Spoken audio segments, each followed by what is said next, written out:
Urgent Birds fan, look at what just happened. Nobody saw this coming, huh? But first, make sure to subscribe to the channel because we bring you daily videos with the latest birds news, and don't forget to turn on notifications so you don't miss anything. Eagles, Eagles, Eagles. 75 million WR called most overpaid player on roster in April 2024, the Philadelphia Eagles made an unusual decision when it came to their electric wide receiver duo of A.J. Brown and Devonta Smith. That decision? Despite a clear delineation in talent, the Eagles were going to pay both players like they were WR1 instead of a WR1 and WR2. Smith was first with a 3-year, $75 million contract extension that pays him $25 million per year. A few weeks later, it was Brown's turn with a 3-year, $96 million contract extension that pays him $32 million per year. At the time, it put both players in the top 10 of the NFL's highest-paid wide receivers that the Eagles proceeded to reel off a 143 regular season record and dominated the Kansas City Chiefs in Super Bowl LIX, a game in which both Smith and Brown caught touchdown passes. Those contracts have avoided any scrutiny to this point. That is, until Bleacher Report's Brad Gagnon recently called Smith out for being the most overpaid player on the Eagles roster in 2025. Smith is a very good player, but he's a clear-cut number 2 receiver who has averaged about 1,000 yards per season and never scored more than 8 touchdowns in a campaign. Gagnon wrote, yet his $25 million AAV makes him the 12th highest paid player at his position. Career-making moment as college freshman Smith's entry into our football-loving lives came in the most dramatic way possible when he came up with one of the greatest catches in college football history as a true freshman at the University of Alabama, a game-winning 41-yard touchdown reception in overtime of the 2018 College Football Playoff National Championship game against Georgia. Nicknamed the Slim Reaper, or Skinny Batman, because of his 6-foot, 170-pound frame, Smith capped his college career with another CFP National Championship in 2020 as he became the first wide receiver to win the Heisman Trophy since Michigan's Desmond Howard. In 1991, the Eagles drafted Smith with the number 10 overall pick in the 2021 NFL Draft, and he's helped his team to 4 consecutive postseason appearances, including 2 Super Bowl appearances. With the Super Bowl win following the 2024 season, Smith also became just the 5th player in football history to win a college national championship, Heisman Trophy, and a Super Bowl. Facts: no Pro Bowls, no NFL All-Pro teams, while Brown is carving out what could eventually be a Hall of Fame career as a 3-time Pro Bowler, and with 3 consecutive NFL All-Pro nods, Smith has earned no such accolades. Through his first 4 NFL seasons, Smith has 2 seasons of 1,000 receiving yards. While he had a career-high 8 touchdown receptions in 2024, he also had career highs in missed games 4 and career lows in receiving yards 833 and yards per catch 12. 3.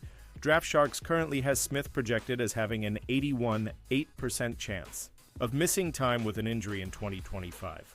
While calling Smith overpaid might be spot on, there's probably some ulterior benefits to paying him that much. Were General Manager Howie Roseman ever to decide Smith was expendable as a trade piece, he would have no trouble selling him as a WR1 to another team. That's because the Eagles have always paid him like one. Pausing this news just to say that. If you want YouTube to keep recommending the latest Eagles Nation news to you, it's very important that you leave a like on this video. Thanks. Now let's get back to the news. Eagles bringing back familiar face to bolster offensive line depth. The Eagles are bringing back Matt Pryor on a 1-year deal to bolster their depth on the OL. The Eagles are signing veteran offensive lineman Matt Pryor to a 1-year deal, a league source confirmed to NBC Sports Philadelphia. The Philadelphia Inquirer first reported the move. Pryor, 30, was drafted by the Eagles in the 6th round of the 2018 draft out of TCU and spent the first 2 seasons of his career in Philadelphia before playing for the Colts, 49ers, and Bears. In his 6 seasons in the NFL, Pryor, 67, 332, has played in 92 games and has started 39. He has experience playing both guard and tackle in the league. In Chicago last season, Pryor played in all 17 games for the Bears and started a career-high 15. While Pryor did play some left guard and right tackle, most of his snaps, 89 for the Bears, came at right guard. Pro Football Focus ranked Pryor as the 21st best guard in the NFL last season, right behind Mekhi Becton at number 20. It's worth noting that the only spot up for grabs on the Eagles' offensive line is right guard after Becton left for the Chargers in free agency. The top incumbent candidate to take over at right guard is former third-round pick Tyler Steen, but the Eagles this offseason also acquired former first-round guard Kenyon Green, who has struggled in his career, so perhaps Pryor will compete for that starting right guard job. If nothing else, he might be able to bolster the Eagles' depth after losing both Becton and Fred Johnson in free agency. In August of 2021, the Eagles traded Pryor and a 2022 seventh-round pick to the Colts for a 2022 sixth-round pick. It was very unlikely that Pryor was going to make the Eagles roster in 2021, so they traded him instead. To Pryor's credit, he has lasted in the league after that move. During his 2 years in Philadelphia, Pryor played in 27 games and started 10 for the Eagles. All 10 of his starts came in that 2020 season, which was Doug Peterson's final year at the helm. While Pryor has never played under Nick Sirianni, Pryor went to Indy after Sirianni left there in 2021. He has played for longtime offensive line coach Jeff Stoutland. Pryor was the Eagles' sixth-round pick in that impressive 2018 draft class, which will go down as one of Howie Roseman's best. After trading out of the first round that season, coming off the Super Bowl, Roseman drafted Dallas Goedert in the second, Avonte Maddox and Josh Sweat in the fourth, Pryor in the sixth, and Jordan Mailata in the seventh.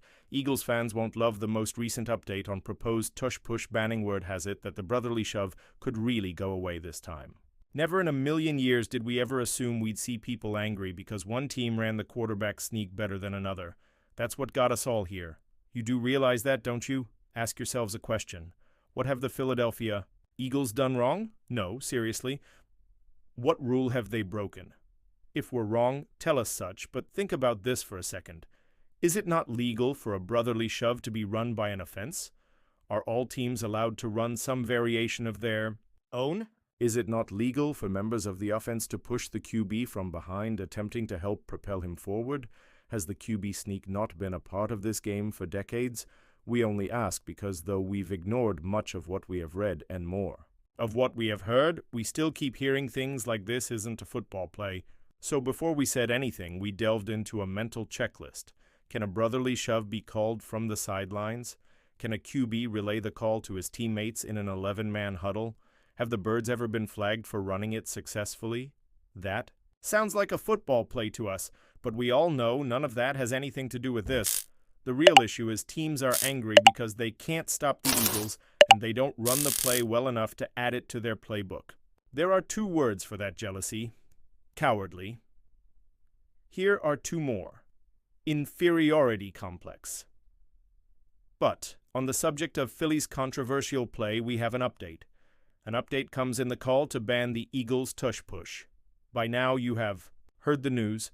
The Green Bay Packers took an L versus the Eagles in the wild card round of the playoffs, and instead of taking the loss on the chin, they fouled a grievance anonymously. In one of the most cowardly moves we have ever seen, they petitioned to ban Philly's controversial play. Regardless of what they mentioned as their reasoning, the true reason that they did so was this. They aren't big enough to say Philly is tougher, and the Packers' defense can't stop them. But in the meantime, it sounds like there has been an update.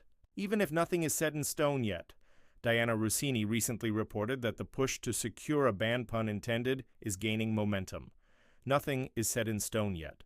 But the sense I get from around the league is that momentum around banning the tush-push is growing. Peak Dutch Twitter.